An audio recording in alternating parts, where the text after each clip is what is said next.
Oke, terima kasih ya Pak Irwan atas presentasinya. Ya, anggap ini sebentar proposal ya.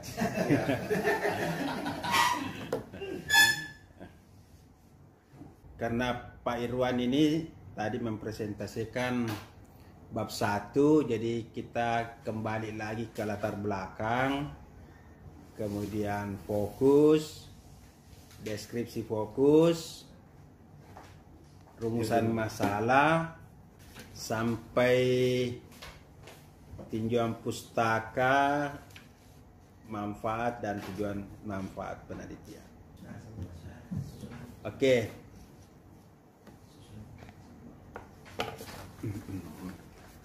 Judulnya media dakwah kontemporer. Analisis konten dakwah dai ilmi berbasis teknologi di Kota Makassar. Yang pertama Pak, saya sarankan judulnya jangan pakai induk kalimat dan anak kalimat. Satu aja ya. Jadi digabung saja ini yang di luar ini dan yang di dalam kurung itu. Iya. Iya. Kemudian yang kedua, ingat judul itu isinya 3. Ada fokus, bidang, ada lokus. Kalau kita pakai judul besarnya ini media dakwah kontemporer, fokusnya apa, bidangnya apa, lokusnya apa. Itu dia langsung seperti kita mau apa ya, mau baca buku ke baca artikel kayak ini apa ya. Padahal penelitian itu harus fokus. Jadi jangan cari judul yang terlalu umum ya. Media Facebook usah kasih itu. Bidangnya boleh umum, tapi fokusnya harus spesifik. Jangan juga spesifik sekali ya. Spesifik lah. Karena itu terkait dengan teori. Nah, kemudian lokusnya nanti terkait dengan lokasi atau tempat. Nah, saya lihat ini analisis konten, berarti ini semiotik. Karena konten, ya. Tapi di analisis konten itu ada 3. Ada analisis wacana, ada analisis semiotik, ada analisis framing. Ya. Bisa saja 3-nya itu menjadi pokok, ya. Pokok kajian atau pokok masalah atau rumusan masalah. Tapi ingat, sebelum kita di S3 ini, sebelum kita meneliti, pikiran kita sudah bisa membayangkan bahwa hasil penelitian kita itu ada temuan. Jangan pikiran kita hasil penelitiannya mendeskripsikan hasil penelitian. Kalau kita bicara analisis konten, ya ujung-ujungnya nanti ini mendeskripsikan atau menganalisis hasil penelitian. Karena lebih ke kontennya saja. Bagaimana itu kontennya, bagaimana. Jadi memang bagaimana kita sudah memikirkan bahwa apa yang akan kita teliti itu nanti outputnya bisa menghasilkan sesuatu yang berbeda, sesuatu yang baru. Ya. Karena jenjang kita ini S3, ya. Saya melihat sebenarnya analisis konten itu untuk penelitian-penelitian sekarang, saya melihat analisis konten itu lebih statis. Ya. Tapi dia bisa menjadi analisis yang dinamis kalau dikaitkan dengan perubahan halayak. Jadi tambahkan di sini dengan misalnya begini. Karakteristik konten dakwah progresif dai. Itu muncul temuan di situ. Contoh. Ya, contoh misalnya analisis konten dakwah progresif. Jadi kaitkan konten dengan perubahan halayak. Progresif.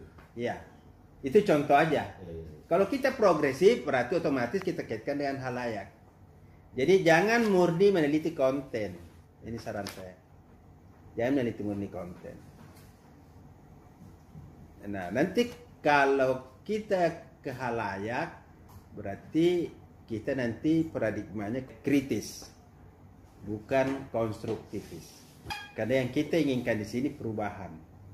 Jadi kajiannya ini bukan lagi apa isi dakwah, tapi Bapak harus mengkaji apakah dakwah itu mengubah masyarakat atau tidak. Itu yang menjadi titik permasalahannya Pak Irwan. Bukan apa yang dibicarakan, apa maksudnya, itu sudah. Dampak dari dakwah. Iya. Itu kalau kita arahkan ke level S3, karena kita kan ujungnya tadi saya bilang sudah harus berpikir bahwa kita nanti akan ada temuan. Jadi ini judulnya bisa analisis konten dakwah progresif atau analisis konten berbasis perubahan masyarakat, terserahlah. Analisis konten dinamis. Bapak bikin satu istilah yang bisa nanti jadi temuannya Bapak. Nah, di situ juga kita curi start. Nanti model temuannya Bapak ambil itu, model dakwah progresif, model dakwah transformatif model Irwan. Itu temuannya kita. Oke? Jangan terlalu lugu bikin terlalu deskriptif ya. Ini bisa S1, S2, tapi ini kita naikkan sedikit grade-nya ke S3.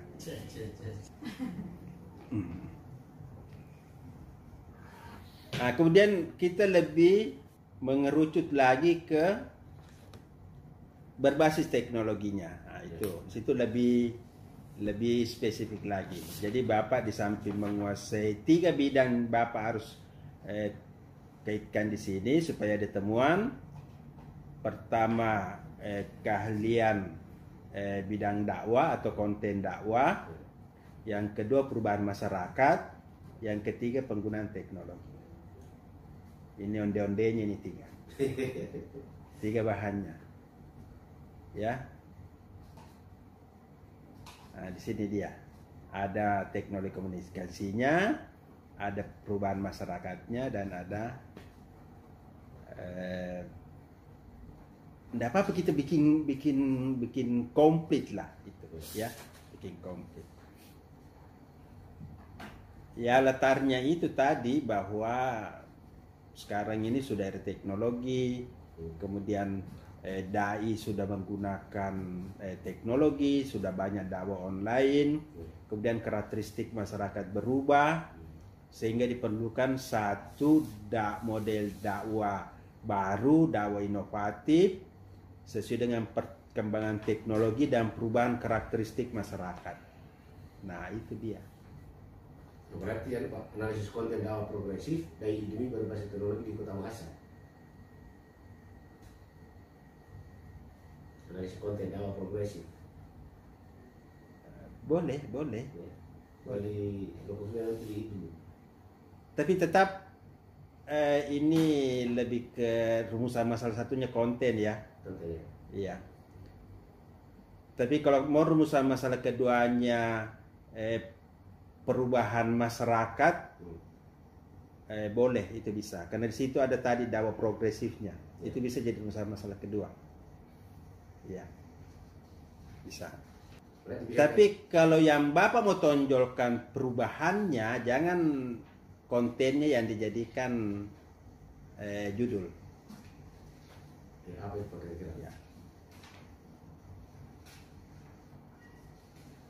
Misalnya dakwah progresif berbasis teknologi. Perwakilan konten ini? Iya. Analisis dakwah progresif. Iya. Daimi berbasis teknologi di Kota Makassar. Nanti rumusan masalah satunya bagaimana konten, rumusan masalah kedua bagaimana perubahan masyarakat. Bagaimana konten? Bisa rumusan masalahnya 3. Bagaimana karakteristik dai digital. Wah, itu mantap. Itu mau kita ambil, Pak. Karakteristik.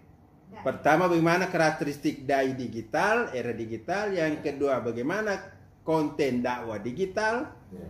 Dan yang ketiga, bagaimana perubahan masyarakat digital berbasis dakwah digital. Wah, mantap. Jadi ini Pak. Bungkus gitu.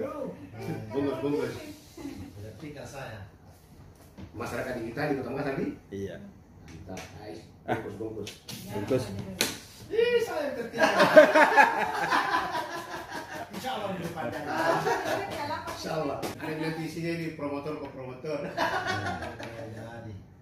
Karena ini kajian dakwah, saya mungkin bisa masuk di aspek teknologinya. Tapi kalaupun saya tidak masuk juga tidak apa. Sebagai promotor, penguji juga bukan tidak masalah.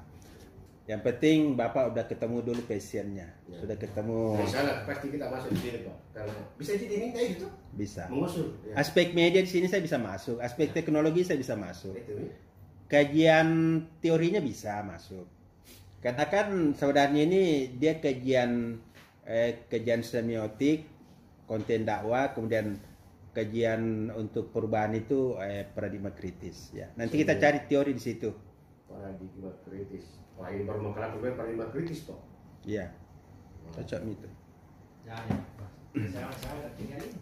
Teori semiotik, teori paradigma kritis. Dua makanya Bisa teori media ini. Iya. Bisa masuk. Teori media. Boleh Masuk, boleh tiga masuk. teori. Boleh tiga Atau teori. teori komunikasi mana nggak bisa teori komunikasi. Cari teori perubahan sosial yang lebih, kalau Marx itu dia menyangkut masalah masalah ketimpangan. Kali ini kan kita bukan. Kita ini hanya untuk perubahan ini aja. Teori perubahan sosial. Iya, perubahan sosial. Jangan ada ketimpangan. Coba Dan cocok kita, dia. Teori perubahan sosial. Iya. Kayak dibungkus betul ini dia. Bungkus.